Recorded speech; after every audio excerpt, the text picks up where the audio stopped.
బాపూజీ తెలంగాణ బీసీల ఆరాధ్య దైవం కొండా లక్ష్మణ్ బాపూజీ ఆయన జయంతి ఇవాళ తెలంగాణ రాష్ట్రం నుంచి ముఖ్యంగా తెలంగాణ రాష్ట్రం కోసం మంత్రి పదవిని త్యాగం చేసినటువంటి ముద్దు బిడ్డ పద్మశాలి బిడ్డ ఆయన జీవితమంతా తెలంగాణ పోరాటమే ఆయన జీవితమంతా బీసీల అస్తిత్వమే ఆయనది ఇవాళ జయంతి ఆ జయంతిని రాష్ట్ర ప్రభుత్వం అధికారికంగా నిర్వహిస్తున్నందుకు రాష్ట్ర ప్రభుత్వానికి ధన్యవాదాలతో పాటు అలాగే నిన్న చాకలైలమ్మ జయంతి జరిగింది చాకలైలమ్మ కూడా మహిళా యూనివర్సిటీకి ఆమె పేరును పెట్టడం అలాగే ఈ చేనేత యూనివర్సిటీకి ఏదైతే ఉందో దానికి కొండా లక్ష్మణ్ బాపూజీ పేరు పెట్టడం హ్యాండ్లూమ్ మినిస్ట్రీకి కొండా లక్ష్మణ్ బాపూజీ పేరు పెట్టడం ఇదంతా చాలా అద్భుతమైనది. అసలు కొండా లక్ష్మణ్ బాపూజీ ఏంది, ఆయన రాజకీయ ప్రస్థానం ఏంది, ఏం చేసిండు, ఎందుకోసం ఆయనను గుర్తుపెట్టుకోవాలి కొండా లక్ష్మణ్ బాపూజీని? కొండా లక్ష్మణ్ బాపూజీ జీవితం అంత సాదాసీదా జీవితం ఏం కాదు. ఒక సాధారణ చేనేత అంటే పద్మశాలి కుటుంబంలో పుట్టి అంచెలంచెలుగా ఎదిగి అనేక ఉద్యమాలు పోరాటాలు చేసి రాష్ట్ర మంత్రిగా అలాగే స్పీకర్ స్థాయి వరకు వెళ్ళినటువంటి వ్యక్తి కొండా లక్ష్మణ్ బాపూజీ. ఆయన భువనగిరి నుంచి 2 సార్లు ఎమ్మెల్యేగా గెలుపొందడం జరిగింది. అప్పుడు భువనగిరి నియోజకవర్గం కాదు, చిన్నకొండూరు నియోజకవర్గం అనేవాళ్ళు. చిన్నకొండూరు అనేటువంటి ఊరు ఉంటుండే, ఆ ఊరు పేరున నియోజకవర్గం ఉండేది. చిన్నకొండూరు నియోజకవర్గం నుంచి ఆయన 2 సార్లు గెలవడం జరిగింది. అక్కడ సిర్పూర్ కాగజ్ నగర్ నుంచి ఇక్కడికి రావడం జరిగింది.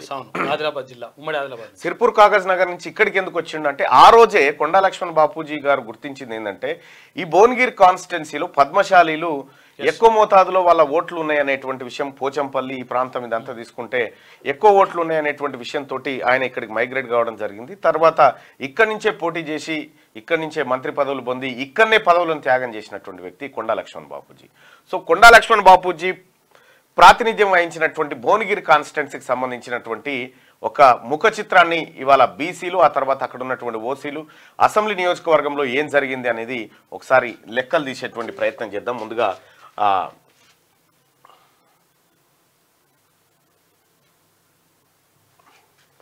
భువనగిరి నియోజకవర్గం ఇలా, ఎందుకంటే వాస్తవానికి ఇలా కోదాడ చెప్పుకోవాలనుకున్నాం, కానీ కొండా లక్ష్మణ్ బాపూజీ జయంతి ఉంది కాబట్టి ఆయన ప్రాతినిధ్యం వహించినటువంటి భువనగిరి చూస్తా ఉన్నాం. So history and detailed analysis of Bhuvanagiri assembly constituency, details of assembly elections. Number of voters ఎంతమంది ఉన్నారంటే 2,01,681 మంది ఇక్కడ ఓటర్లుగా ఉన్నారు.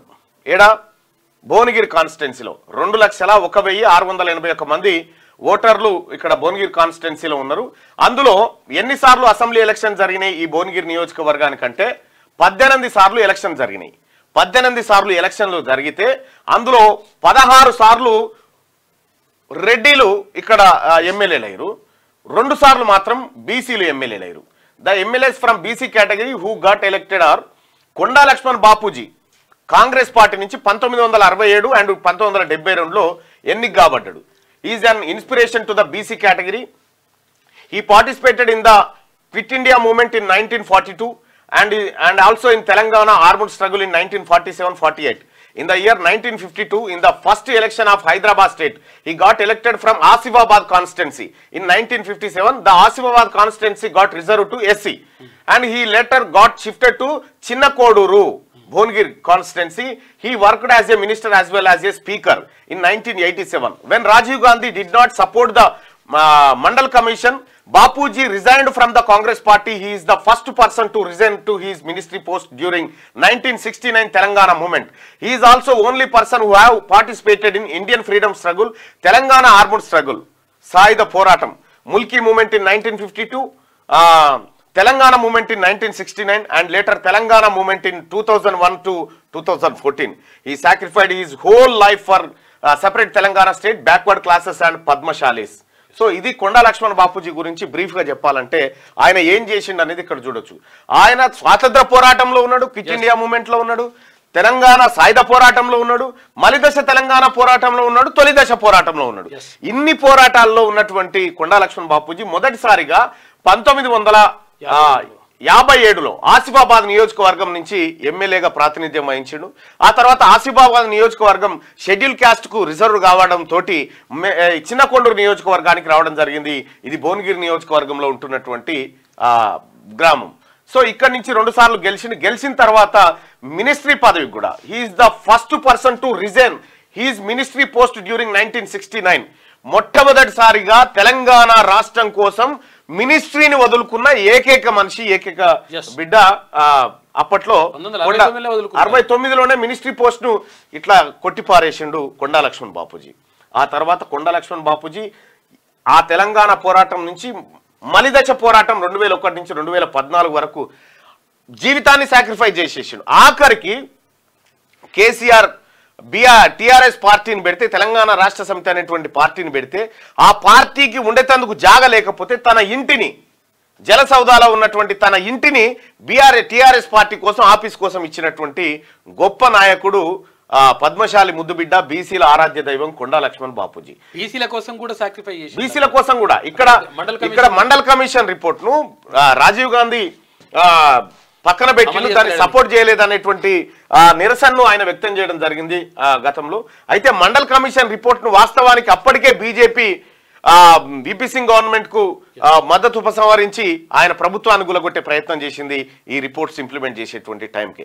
సరే, ఇదంతా చరిత్ర అయినప్పటికీ కొండా లక్ష్మణ్ బాపూజీ ఇవాళ మలిదశ ఉద్యమం దాకా ఉండి ప్రత్యేక తెలంగాణ రాష్ట్రాన్ని చూసినటువంటి బిడ్డ. ఆయన చనిపోవడం బాధాకరం, ఆయన ఈ మధ్యలో లేకపోవడం.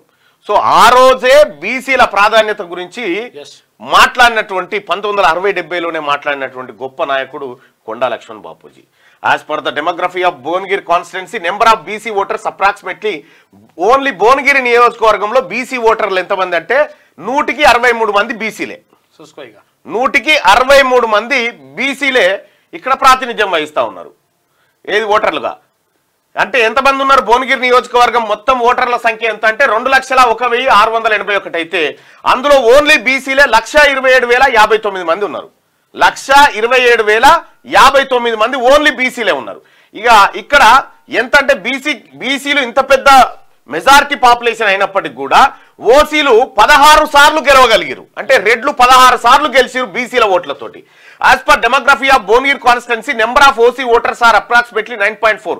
మొత్తం భువనగిరి కాన్స్టిట్యున్సీలో ఉన్నటువంటి ఓసీ ఓటర్లు ఎంత అంటే ఎవరు అందరు ఓసీలు కలిపి, ఫార్వర్డ్ క్యాస్ట్, వైశ్యులు, రెడ్డిలు, తర్వాత బ్రాహ్మణులు, వెలమలు అందరు కలిపి 18,958 మంది వీళ్ళున్నారు.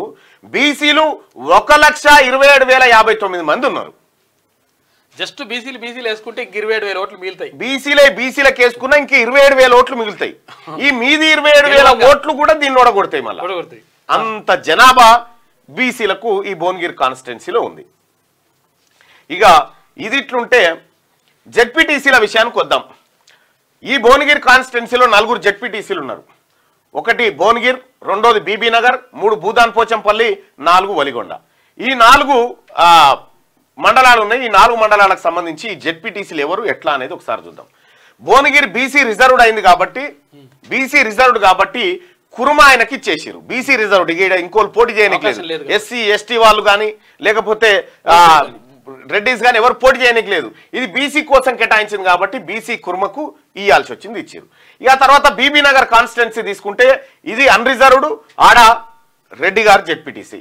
భూదాన్ పోచంపల్లి తీసుకుంటే అది అన్రిజర్వ్డ్, అక్కడ రెడ్డి గారు జెడ్పీటీసీ. వలిగొండ తీసుకుంటే అక్కడ అన్రిజర్వ్డ్, అది రెడ్డి గారు జెడ్పీటీసీ. మొత్తం విషయం అంటే 163 మంది ఉన్నటువంటి బీసీలకు రిజర్వ్డ్ సీటు ఒక్కటి దొరికితే ఏది 100కి కేవలం 18,000 మంది, 18,950 మంది ఉన్నటువంటి ఓసీలకు 3 జెడ్పీటీసీలు, 1 ఎమ్మెల్యే. ఇది భువనగిరి ముఖ చిత్రం. భువనగిరిలో వాస్తవానికి యాదవులు, పద్మశాలీలు అధిక సంఖ్యలో ఉండేటువంటి జనాభా ఇక్కడ భువనగిరిలో. గతంలో ఎలిమినేటి మాధవరెడ్డి మీద అందెల లింగం యాదవ్ అని పోటీ చేసిండు. ఒక యాదవ్ సామాజిక వర్గానికి సంబంధించిన బిడ్డ పోటీ చేస్తే గెలిచిన తర్వాత ఫలితాలు తారుమారైపోయినాయి అనేది అప్పుడు వివాదాస్పదమైనటువంటి అంశం ఉంది. ఇక్కడ భువనగిరి నియోజకవర్గానికి సంబంధించి బీసీలను నేను ఒక మాట అడుగుతా ఉన్నా. ఓట్లు మీయే 63%. 63%, 100కి 63 అంటే ఇక్కడ కనీసం వీళ్ళు డిపాజిట్లు కూడా రావు. ఏం చేసినా కానీ ఈ 4 జెడ్పీటీసీలకు 4 బీసీలు అలగ్గున కొట్టుకొని పోవచ్చు గాలికి. కాకపోతే ఏంటంటే నీవు అసలైన కీలకమైనటువంటి ఎమ్మెల్యే సీటుని వాళ్ళ చేతిలో పెడుతున్నావు కాబట్టి ఆ సామాజిక వర్గానికి సంబంధించిన ఎమ్మెల్యే ఆ సామాజిక వర్గానికి టికెట్లు ఇచ్చుకుంటూ పోయిండు జెడ్పీటీసీలు. కాబట్టి ఇది జరిగింది కేవలం 2 సార్లు. 1972 అంటే ఇవాళ 2024, దాదాపుగా 50 సంవత్సరాల నుంచి భువనగిరిలో బీసీ ఎమ్మెల్యే లేడు. ఒకవేళ కొండా లక్ష్మణ్ బాపూజీ అక్కడి నుంచి ఇక్కడికి రాకపోతే అది కూడా లేకపోతుండే. ఆ రెండు కూడా లేకపోతుండే. 1972 నుంచి 2024 ఇప్పటి వరకు అంటే దాదాపు 52 సంవత్సరాలు. 52 సంవత్సరాల పాటు భువనగిరి నియోజకవర్గంలో బీసీ ఎమ్మెల్యే లేడు. మరిగా భువనగిరి నియోజకవర్గంలో ఉన్నటువంటి పద్మశాలీలు మీరు ఆలోచించుకోవాలి. వి హనుమంతరావు గారు పిసిసి చీఫ్ గా ఉన్నప్పుడు గర్దాస్ బాలయ్యకి ఇప్పించిండు పద్మశాలి బిడ్డకు టికెట్, మీరు ఆయన కోట్లేయకపోతిరి. అందెల లింగం యాదవ్ను పెట్టిరి, ఆయన కోట్లేయకపోతిరి. పోతంశెట్టి వెంకటేశ్వర్ను పెట్టిరి, ఆయన కోట్లేయకపోతిరి. మరి బీసీల కోట్లేయకపోతే రిజల్ట్ గిట్లే ఉంటది. కాబట్టి పద్మశాలీలు ఎవరైతే ఉన్నారో, వాస్తవానికి పద్మశాలీలు లేదా యాదవులు ఈ భువనగిరి నియోజకవర్గంలో మెజారిటీ పాపులేషన్. అసలు మీ దాంట్లో మీ 2 ఓట్లు వేసుకుంటేనే ఎమ్మెల్యే అవుతాడు. ఈ పరిస్థితిలో ఇక్కడ ఉన్నటువంటి ఓట్లు వాళ్ళే కేవలం 18,958 మంది ఉంటే ఒక ఎమ్మెల్యే 3 జెడ్పీటీసీలు, 1,27,000 మంది బీసీలు ఉంటే 0 ఎమ్మెల్యే, 1 జెడ్పీటీసీ, అది రిజర్వ్డ్ కోటాలో దొరికినటువంటి జెడ్పీటీసీ. ఇగో ఇది భువనగిరి నియోజకవర్గానికి సంబంధించి కథ. సో కొండా లక్ష్మణ్ బాపూజీ గారు ఉంటే కనుక గుండె వలుగుతుండొచ్చు ఇప్పుడు ఈ లెక్కలు చూస్తూ ఉంటే. ఎందుకంటే చాలా రోజుల నుంచి రాహుల్ గాంధీ గారు ఒకటే మాట చెప్తా ఉన్నాడు, ఎక్స్రే తీయండి, ఏం జరిగిందో ఈ బీసీలకు అన్యాయం జరిగింది, ఎక్స్రే తీయండి అని చెప్తా ఉన్నాడు. ఎక్స్రే తీస్తే దొరికింది ఇది 1,27,000 మంది బీసీలు భువనగిరిలో ఓటర్ కార్డులు చేతిలో పట్టుకొని ఉండి పరదసాటుకు పోయినాక కూడా మీరు బుర్ర వాడకపోతే. రైట్గా వెలుగు దినపత్రిక చూసుకుందాం. వెలుగు దినపత్రికలో ఉన్నటువంటి వార్తను చూస్తే కొండా లక్ష్మణ్ బాపూజీకి మొదటగా క్యూ న్యూస్ నివాళులు అర్పిస్తా ఉంది. ఆయన ఆశయాలు ఖచ్చితంగా ముందుకు తీసుకుపోతాం.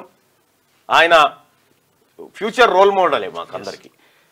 వెలుగు దినపత్రిక చూసుకుంటే కొత్త రిక్రూట్ అయిన ఏఈలకు గురువారం జలసౌధలో అపాయింట్మెంట్ లెటర్లు అందజేస్తున్న సీఎం రేవంత్ రెడ్డి. పక్కన మంత్రులు పొన్నం ప్రభాకర్, ఉత్తమ్ కుమార్ రెడ్డి, తుమ్మల నాగేశ్వరరావు. ఈ కాళేశ్వరం మ్యాన్ మేడ్ వండరే అయితే ఎట్లా కూలింది? కాళేశ్వరం మ్యాన్ మేడ్ వండరే అయితే ఎట్లా కూలింది? ఆ ప్రాజెక్టు కోసమే ఇరిగేషన్ డిపార్ట్మెంట్ లోని సగం మంది పనిచేసిండ్రు. వాళ్ళపై చర్యలు తీసుకుంటే డిపార్ట్మెంట్ నే మూసుకోవాల్సిన పరిస్థితి. కాళేశ్వరం మ్యాన్ మేడ్ వండరే అయితే ఎట్లా కూలింది? 1 మ్యాన్ మేడ్ కదా, అది సింగిల్ మ్యాన్ మేడ్ కదా, అందుకే కూలింది అది. ఆ ప్రాజెక్టు కోసం ఇరిగేషన్ డిపార్ట్మెంట్ లోని సగం మంది పనిచేసారు. వాళ్ళపై చర్యలు తీసుకుంటే డిపార్ట్మెంట్ నే మూసుకోవాల్సిన పరిస్థితి అని చెప్పి సీఎం రేవంత్. జ్యుడిషియల్ కమిషన్ అడిగితే ప్రశ్నలకు ఆఫీసర్ల దగ్గర ఆన్సర్లేవి? పొలిటికల్ ఎగ్జిక్యూటివ్ తప్పుడు నిర్ణయాలు క్షేత్రస్థాయిలోనే రిజెక్ట్ కావాలి.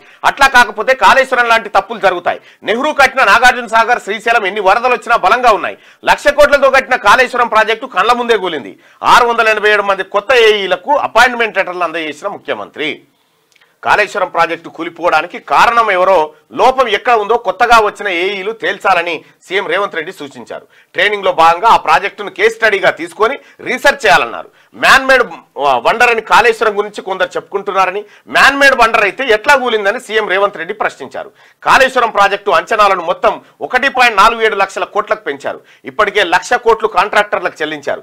ఆ ప్రాజెక్టును పూర్తి చేయాలంటే ఇంకా 47,000 కోట్లు కావాలి. రూపాయలు 1,00,000 కోట్లు ఖర్చు పెట్టిన 1,00,000 ఎకరాలకు నీళ్లు ఇవ్వలేదు. కేవలం 52,000 ఎకరాలకే నీళ్లు ఇచ్చారు. ఇది అధికారిక లెక్క. మ్యాన్ మేడ్ వండర్లు అంటే హిమాయత్ సాగర్, ఉస్మాన్ సాగర్ జంట జలాశయాలు.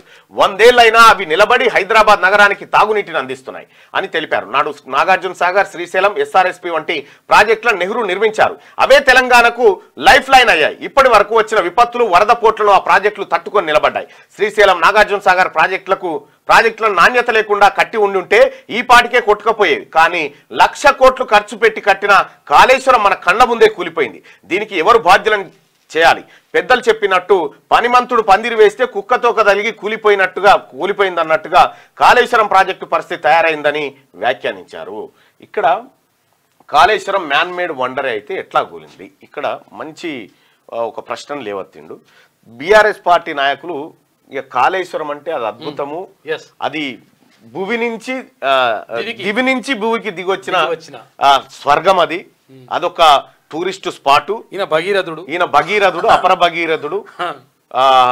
అదో పద్యం ఉంటదిగా, భగీరథుడు పద్యం ఏదో ఉంటదిగా, అది అంటే గంగను శృతి గలవానికి జల్లును 16,000 మంది పెళ్ళాడగన్ ఏమంటారు శివుని అడుగుతాడు. అంటే గంగ విడువు పార్వతి, భగీరథుడు గంగ విడువు పార్వతి చాలు అంటే నీకు పార్వతి ఒక్క భార్య చాలు, గంగ విడువు పార్వతి చాలు నీకు మా గంగ ఇడిచిపెట్టాయంటే ఆ తరీకలో భగీరథుని లెక్క చేసిరు కేసీఆర్ ను. ఆ నమూనాలే చేసి పెద్ద పెద్ద ఛానళ్ళలో వేయించి అసలు వండరు BBC ఎక్కడెక్కడ తీసుకుపోయి షూటింగులు కథా కార్ఖాన చేస్తే ఒకటే వానకు దస్కున కూలింది. ఒకటే వానకు పనిగల మేస్త్రి పందిరేస్తే కుక్కతోక దాగి కూలిపోయినట్టుగా తటక్కున కూలిపోయింది. ఇక మన మేస్త్రి సంగతి గది. ఇక ఆ మేస్త్రి గురించి ఎంత తక్కువ చెప్పుకుంటే అంత మంచిది. ఎందుకంటే మేస్త్రి దుకాణం బంద్ అయింది, మేస్త్రి కథ అయిపోయింది. ఇప్పుడు నేను మేస్త్రికి కూడా సలహా ఇస్తా ఉన్నా, మన కేసీఆర్ మేస్త్రికి ఒక సలహా ఇస్తా ఉన్నా. ఎందుకంటే గతంలో నాకంటే ఎక్కువ తెలుసు నావే మీకు ఎవడా ఇంజనీరు అన్నాడు. సరే నువ్వే అన్ని నువ్వే కాదంటలేము, దాని కర్మ కర్త క్రియా భర్త అంతా నువ్వే కాదంటలేము. అయితే ఇప్పుడు ఎట్లాగో టీఆర్ఎస్ పార్టీ దుకాణం బంద్ అయింది. పడా పెట్టి ఏం లాభం? ఎవరికైనా నమ్మకపోయినావు? అవును, టీఆర్ఎస్ పార్టీని 4 రూపాయలు వస్తుండే. పడా పెట్టుకుంటే ఏమొస్తుంది? చేను పడా పెట్టుకున్న కంటే ఎవరికైనా కౌలుకి ఇస్తేనో లేకపోతే ఇంకోటి చేస్తేనో వస్తాయి. అయితే కేసీఆర్ చేసినటువంటి పాపము ఇది దశాబ్దాల పాటు మనం అనుభవించాలి. ఇప్పుడు ఏ ప్రాజెక్టు చూడు అవినీతే. అంచనాల పెంపు కార్యక్రమం లేచిందంటే కథమే, దోపిడీకి దిగబడ్డారన్నట్టే లెక్క. జైలులోకి పోతాయన్నట్టు అది, దోపిడీకి దిగబడ్డారన్నట్టే లెక్క. ఇక్కడ ఇప్పుడు కొత్త ఏఈలు ఉన్నారు, వీళ్ళందరికీ కాళేశ్వరం ఎట్లా కూలిపోయింది అదే కేస్ స్టడీగా తీసుకోరని చెప్తా ఉన్నాడు. వాస్తవమే, తీసుకోవాల్సిందే. మరి ఎందుకంటే కాళేశ్వరం లాగా మళ్ళీ ఇంకోటి కాకుండా ఉండాలంటే అదే చేయాలి. అదే చేస్తేనే లెక్క తేలుతుంది.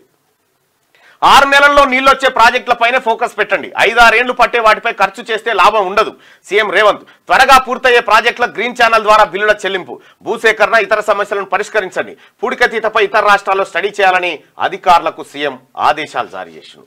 ఇక 6 నెలల్లో నీళ్ళు వచ్చే ప్రాజెక్టులు కేసీఆర్ ఇప్పుడు మొదలు పెడితే యుగాంతానికి వస్తాయి నీళ్లు. ఆయన ప్రాజెక్టులు అంత డ్రీమ్ ఉంటుంది ఆయన. అయితే 5-6 ఏళ్లు పట్టే వాటిపై ఖర్చు చేస్తే లాభం ఉండదు. దాని ఏం వైట్ ఎలిఫెంట్, దాన్ని ఏనుగురు మేపినట్టు మేపాలి. త్వరగా పూర్తయ్యే ప్రాజెక్టుల గ్రీన్ ఛానల్ ద్వారా బిల్లుల చెల్లింపులు అని చెప్తా ఉన్నారు. ఇక్కడ వాస్తవానికి తొందరగా నీళ్ళు వచ్చేటువంటి కొన్ని ఖర్చు పెడితే అనేకం నీళ్ళు వస్తాయి. అవి విడిచిపెట్టి పెద్ద పెద్ద ప్రాజెక్టుల తెరువు పోకూరు నాయన. ఎందుకంటే పెద్ద ప్రాజెక్టులు అంటేనే భయపడుతున్నారు ఇప్పుడు జనం. నిజంగా వాస్తవానికి ప్రజలు కొత్త ప్రాజెక్ట్ అంటే భయపడే కాడికి వచ్చింది. కొత్త ప్రాజెక్టు కడుతున్నాం అంటేనే భయపడుతున్నారు జనం. అమ్మో మళ్ళేమో అవుతుందిరా అంటారు. ఎందుకంటే చూసిగా గత అనుభవాలు మంచిగా లేవు కదా కేసీఆర్ తోటి. చెప్పుడు మంచిగా ఉంటే ఇట్లా చెప్పుడు మాత్రం చెప్పుమంటే ఒరి అమ్మ కాళేశ్వరమే మొత్తం. కాళేశ్వరం కాడు ఉన్నటువంటి ఆ పరమేశ్వరుడు కూడా పరిశాన్ అయిపోతాడు. ఆగమాగం కావచ్చు. ఇంత చక్కగా ఉంటుందా కాళేశ్వరం? ఇంత అద్భుతమా? ప్రపంచ పర్యాటకం. ఈయనెందుకు అవుతారు? నేను దేవుని ఎందుకు అవుతారు? ఆయనే దేవుని లెక్క కనిపిస్తున్నాడు నాకు అని దేవుడే భయపడే కాడికి వచ్చింది. ఒక్కటి కాదు, డెవలప్మెంట్ చేస్తా అని కనీసం ఒక సూపర్ లగ్జరీ బస్ కూడా ఏడు కూడా. ఇంకా గమ్మత్ ఏంటంటే ఈ మళ్ళా పద్యం అనుకుంటాడే, ఆరంభించరు మూర్ఖ మానవులు అని ఓ పద్యం అనుకుంటాడు. ఓ పద్యం అనుకొని ఆ పద్యం తోటిగా దంచి కొడతా ఉంటాడు అన్నట్టు. ఆ పద్యం చదివేటప్పుడు మీరు ఎప్పుడు కూడా చూడరు, కేసీఆర్ ఎప్పుడైనా అబద్ధం చెప్పేటప్పుడు స్టేజ్ మీద ఉన్న వాళ్ళని చూస్తాడు, జనాన్ని చూడడు. చెప్పేది అబద్ధం అయితే వీళ్ళ రియాక్షన్ కనుక్కుంటాడు అన్నట్టు. కేసీఆర్ పెద్ద సైకాలజిస్టు. అది ఒప్పుకోవాలి. పెద్ద సైకాలజిస్ట్ ఎందుకు వచ్చిండు, ఏం కోసం వచ్చిండు, ఈయన ఎట్లా వాడాలి, ఎట్లా పసిగడతాం టిగినే, ఈ దునపోతుకు ఎట్లా విండాలి పాలు, అంతే. ఆ లెక్కలు తెలిసినోడు బర్రెక్ కాదు దునపోతుకు. ఏదో ఒకటి. ఓల్డ్ సిటీలో మూసీ రివర్ బెడ్ లో ఉన్న ఓ ఇంటికి మార్కింగ్ చేస్తున్న సిబ్బంది. రివర్ బెడ్ లెవెల్లో ఉందిగా మూసీ రివర్ బెడ్ లో సర్వే శురువైంది. అక్కడి వాళ్ళను ఒప్పించి ఖాళీ చేయిస్తున్న స్పెషల్ టీమ్స్. డబుల్ బెడ్రూమ్ ఇండ్లకు 11 కుటుంబాల తరలింపు. గండిపేట ఏరియాలో 32 షెడ్లను స్వచ్ఛందంగా కూల్చేసుకున్న నిర్వాహకులు. వారంలోనే రివర్ బెడ్ ఏరియాలో కూల్చివేతలు. మూసీ రివర్ బెడ్ లో స్పెషల్ టీమ్ సర్వే మొదలైంది. అక్కడ నివసిస్తున్న వాళ్ళ వివరాలు తెలుసుకొని వాళ్ళని ఖాళీ చేసేలా ఒప్పించడంతో పాటు వాళ్ళ ఇండ్లకు మార్కింగ్ చేసే పనిలో టీమ్స్ నిమగ్నమయ్యారు. ఇక తొలి రోజు గురువారం రివర్ బెడ్ ఏరియాలోని పలు ఇండ్లకు టీమ్స్ లోని అధికారులు మార్కింగ్ చేశారు. ఇక్కడి వారికి ప్రభుత్వం ఇచ్చే డబుల్ బెడ్రూమ్ ఇండ్ల గురించి వాళ్ళకు వివరించారు. మూసీ రివర్ బెడ్ లోని మహిళకు వనస్థలిపురంలో డబుల్ బెడ్రూమ్ ఇంటి తారాలు ఇస్తున్న అధికారులు. నిన్న జీవో ఇచ్చారు, ఇలా ఇండ్లే ఇస్తారు ఏకంగా. వాళ్ళు కూడా కొంచెం మంచిగా రెస్పాండ్ అవుతారు పబ్లిక్ కూడా కొన్ని చోట్ల.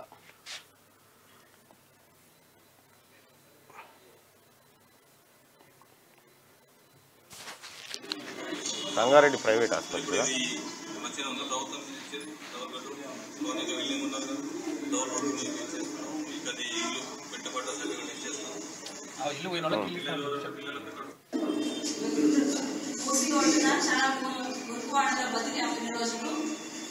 హెల్త్ ఆరోగ్యాలు సరిగా లేకుండా ఉన్నాము. ఇక్కడికి వచ్చినందుకు చాలా సంతోషంగా ఉంది. సీఎం రేవంత్ రెడ్డి గారికి ఎప్పుడు మేము రుణపడుకుంటాము. డబుల్ బెడ్రూమ్ ఇండ్లు ఇచ్చినటువంటి ప్రజలు ఇక కేసీఆర్ డబుల్ బెడ్రూమ్ ఇండ్లు వచ్చిండు. ఏ అల్లుడు వస్తే ఆడా, కోడిపిల్లాడా, కొంకనక్కేడా అని ముచ్చట్లు చెప్పి ఎవరికి వంచింది లేదు, సచ్చింది లేదు. ఆ నాసిరకం కడితే ఎక్కడ బీకినాయి. ఇక ఇది ఇట్లుంటే ఎక్కడికక్కడ బిల్డింగులు షెర్లాల కట్టి నేను ఎవరో పుణ్యాత్ముడు బాంబేటి లేపి కానిస్టేబుల్ దెబ్బ దాకి. అవునా?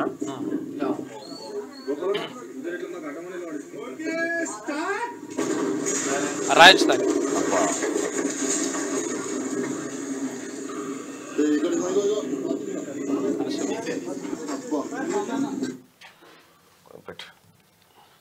అది చూపించదు అట్లా. సో ఆ రకంగా నిన్న డబుల్ బెడ్రూమ్ ఇళ్లను కూల్చడం జరిగింది. ఇప్పుడు కేటీ రామారావు ఈ ఇండ్ల పైన, ఈ కూల్చివేతల పైన, పర్మిషన్ల పైన ఆయన మాట్లాడుతూ తెలంగాణ రాష్ట్రంలో ఇల్లు కట్టుకోదలుచుకుంటే వారు ఏ అనుమతి తీసుకునే అవసరం లేకుండా, ఏ రకమైన పర్మిషన్ అవసరం లేకుండా రోజు సెల్ఫ్ సర్టిఫికేషన్ సిస్టమ్ ద్వారా కేవలం రిజిస్ట్రేషన్ మాత్రమే చేసుకోవాలి. ఆ రిజిస్ట్రేషన్ కూడా మీ దగ్గరకు వచ్చే అవసరం కూడా లేదు. ఆన్లైన్ పద్ధతిలో నేరుగా రిజిస్ట్రేషన్ చేసుకోవడం, ఇంటి నిర్మాణం ప్రారంభించుకోవడం. ఇది బహుశా దేశంలో నాకు తెలిసినంత ఎక్కడ ఉండదు. ఒకవేళ నిజంగానే నీకు అవి ఆక్రమణలు అని తెలిస్తే, అది FTL అని తెలిస్తే, బఫర్ అని తెలిస్తే ముందు పర్మిషన్ ఇచ్చిన మీద చర్య తీసుకో. నీ మీదనే తీసుకోవాలి. నువ్వే చెప్తే ఇక ఇట్లుంటుంది అన్నట్టు అయ్యా కొడుకులతో పంచాది. ఇక ఇది 3 పరంరుద్ర కంప్యూటర్ల ప్రారంభం. సైంటిఫిక్ రీసెర్చ్ కోసం పూణే, ఢిల్లీ, కోల్కతాలో ఏర్పాటు చేసిన 3 పరంరుద్ర సూపర్ కంప్యూటర్లను ప్రధాని మోడీ ప్రారంభించారు. వీటిని 130 కోట్ల రూపాయల ఖర్చుతో మన దేశంలోనే తయారు చేసినట. అవేంటి మరి పరంరుద్ర కంప్యూటర్? ఇక హెజ్బుల్లాను అంతం చేస్తాం, కాల్పుల విరమణ ఒప్పందాన్ని అమలు చేసే ప్రసక్తే లేదని ఇజ్రాయెల్ తేల్చి చెప్పింది. అయితే వరుసగా 4వ రోజు లెబనాన్ పై మిసైల్ వర్షం కురిపించింది. హెజ్బుల్లా అంతంతోనే ఉత్తర సరిహద్దుల్లో సమస్యకు పరిష్కారం దొరుకుతుందని చెప్పింది. ఇవి మొత్తం బాంబులు వేసేస్తున్నారు.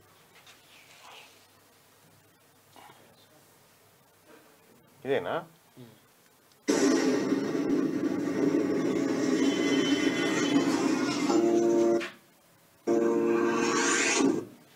అట్లా లేపేస్తారు బాంబులతోటి. అది భీకరమైనటువంటి యుద్ధం జరుగుతూ ఉంది అక్కడ లెబనాన్, అదేది ఆ ఏరియాలో.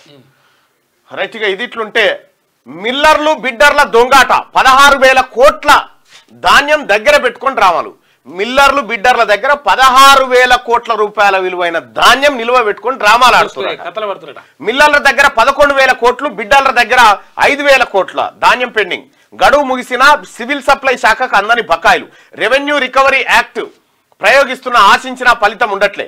సీఎంఆర్ కొత్త గైడ్ లైన్స్ తో మిల్లర్లకు కళ్ళెం వేయాలని సర్కార్ నిర్ణయించింది. రాష్ట్రంలో కొందరు మిల్లర్లు బిడ్డలు తోడు దొంగల్లా మారారు. ఏకంగా 16,000 కోట్ల రూపాయల విలువైన ధాన్యాన్ని తమ దగ్గర పెట్టుకొని బకాయిలు చెల్లించకుండా డ్రామాలాడుతున్నారు. సివిల్ సప్లై శాఖ రైతుల నుంచి సేకరించిన వడ్లను మిల్లింగ్ ఇస్తే వాటిని బియ్యంగా మార్చి సకాలంలో ఇవ్వాల్సిన మిల్లర్లు ఏళ్లకేండ్లు పెండింగ్ పెడుతున్నారు. గత బీఆర్ఎస్ సర్కార్ నిర్వాహకం వల్ల మొన్నటి యాసంగి సీజన్ వరకు మిల్లర్ల వద్ద దాదాపు 11,000 కోట్ల విలువైన ధాన్యం పేరుకుపోయింది. కాంగ్రెస్ అధికారంలోకి వచ్చాక సివిల్ సప్లై అధికారులతో దాడులు చేయిస్తే మెజార్టీ మిల్లర్లు బియ్యాన్ని పక్కదారి పట్టించినట్టు తేలింది. దీంతో కేసులు పెట్టి రెవెన్యూ రికవరీ యాక్ట్ ప్రయోగించి ఆస్తులను సీజ్ చేస్తున్నా పెద్దగా ప్రయోజనం కనిపించడం లేదు. ఇలాగైతే లాభం లేదని 2023-24 యాసంగి సీజన్ కు సంబంధించిన 7,000 కోట్ల విలువైన 35 లక్షల టన్నుల వడ్లను టెండర్ల ద్వారా బిడ్డర్లకు అమ్మితే గడువు ముగిసినా ధాన్యాన్ని తీసుకెళ్లకుండా బకాయిలు చెల్లించకుండా తిప్పుకుంటున్నారట. చూసుకో రేషన్ బియ్యం పందికొక్కులో మెక్తా ఉన్నారు. 16,000 కోట్ల రూపాయలంటే ఎన్ని సున్నాలు తెలుసా? ఇవి మిల్లర్లు బిడ్డల మధ్యలో ఉన్నటువంటి దొంగాట పైసలు. బీహార్లో విషాదం, నీట మునిగి 46 మంది మృతి. జితియా పండుగ సందర్భంగా పుణ్యస్నానాలు చేస్తుండగా ప్రమాదాలు. మృతుల్లో 37 మంది పిల్లలు, 7 మహిళలు. మృతుల ఫ్యామిలీలకు 4 లక్షల చొప్పున ఎక్స్గ్రేషియా ప్రకటించారు. పాపం.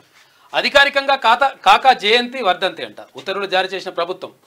ఇక నిరుపేదలు కార్మికుల సంక్షేమం కోసం జీవితాంతం పాటుపడ్డ గడ్డం వెంకటస్వామి అంటే కాకా జయంతి వర్ధంతిని అధికారికంగా నిర్వహించాలని రాష్ట్ర ప్రభుత్వం నిర్ణయించింది.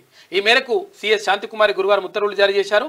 అక్టోబర్ 5న కాకా జయంతి, డిసెంబర్ 22న వర్ధంతి కార్యక్రమాలను అధికారికంగా నిర్వహించాలని అన్ని జిల్లాల కలెక్టర్లను ఆదేశించారు. కాకా జయంతి వర్ధంతి నిర్వహణకు ఏర్పాట్లు చూసుకోవాలని యూత్ అడ్వాన్స్మెంట్ అండ్ కల్చర్ డిపార్ట్మెంట్లను సూచించిందంట.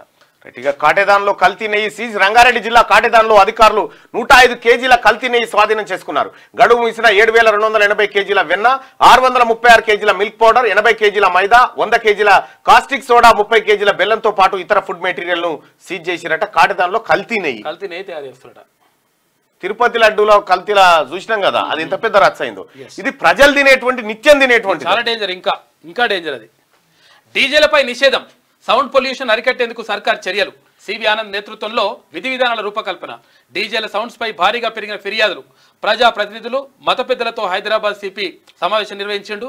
ఇక డీజేల నియంత్రణపై చర్చ. భిన్నాభిప్రాయాలు వ్యక్తం చేసిన ప్రజాప్రతినిధులు త్వరలో ప్రభుత్వానికి నివేదిక ఇస్తామని సివి ఆనంద్ చెప్పారు. డీజే ఇప్పుడు డీజే లేకపోతే బతుకమ్మ లేదు, డీజే లేకపోతే గణపతి లేదు, డీజే లేకపోతే ర్యాలీ లేదు, డీజే లేకపోతే ఏం లేదు. ఇక డీజే ఆ డీజే అయితే ఏమైతుందంటే అంటే యాక్చువల్గా హార్ట్ అటాక్ కూడా చచ్చిపోతారట. అంత డేంజర్. మొన్న గాంధీ భవన్ దిక్కు పోతుంటే ఓ ర్యాలీ కాడ మొత్తం గ్లాసులు ఎక్కిచ్చి ఎయిర్ పాడ్స్ పెట్టుకున్నా కూడా వశపోతుంది. కారే అదురుతుంది ఇట్లా. ఇంకా నేను ఇట్టుంటే వాడు అట్లే కూర్చున్నాడు దాని పక్క పడి కూర్చుంటాడు వాడు.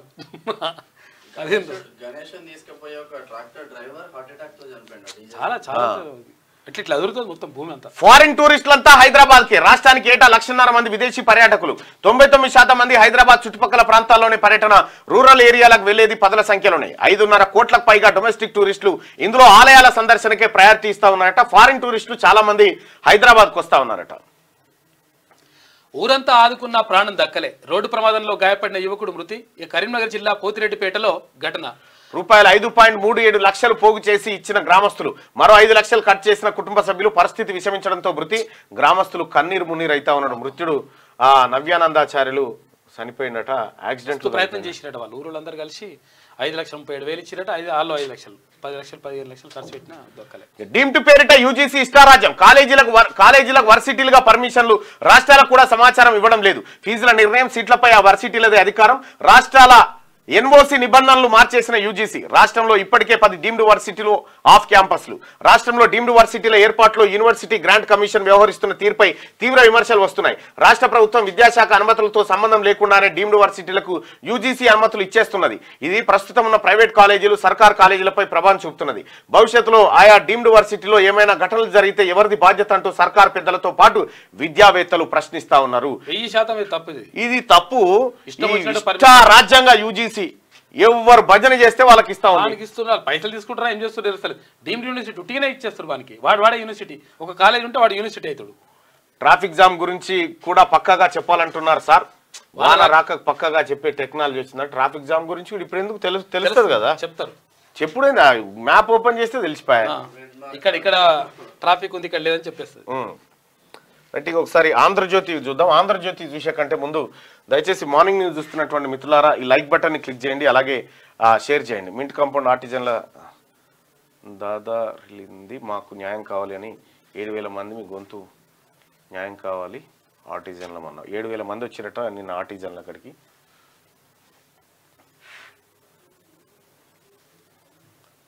దయచేసి ఈ లైక్ బటన్ని క్లిక్ చేయండి, అలాగే షేర్ చేయండి.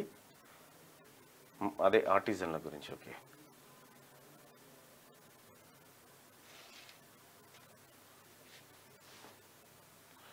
కేసీఆర్ 10 ఏళ్ళు యాటకూర మటన్ సప్లై చేసిన జ్ఞానేశ్వర్ను మార్నింగ్ న్యూస్ కు పిలవండి ఒకసారి అంటుండు. ఆయన గౌరారం కాడు ఉంటాడు ఆయన. చేయండి మల్లన్న తెలంగాణలో కుమ్మరి శాలివాహన జనాభా గురించి చెప్పండి. తప్పకుండా చెప్తా బాయ్ సాబ్, అందరు చెప్తా, డోంట్ వరీ. ఆంధ్రజ్యోతి చూద్దాం. కూతురు ఆత్మహత్యతో రగిలిపోయి వియ్యంకుడి దారుణ హత్య. వాస్తవానికి అల్లుడే టార్గెట్ అంట. ఆ టైంలో లేకపోవడంతో అతడికి తప్పిన ముప్పు. వియ్యంకుడి కంట్లో గారం కొట్టి కర్రతో విచక్షణారహితంగా దాడి చేసినట్ట. అక్కడే మృతి. నిజామాబాద్ జిల్లాలో ఘటన. కూతురు చచ్చిపోయిందని తండ్రి అల్లుని చంపుతాను పోయిండు. అల్లు లేకపోయేసరికి అల్లునోళ్ళ లైన్ కొట్టి చంపిండట నిజామాబాద్ జిల్లాలో. కాళేశ్వరం ఇంజనీర్లపై చర్యలు తీసుకుంటే డిపార్ట్మెంటే ఉండదు. నీటిపారుదల శాఖలో సగానికి పైగా ఆ ప్రాజెక్టులో పనిచేసిన వాళ్ళే.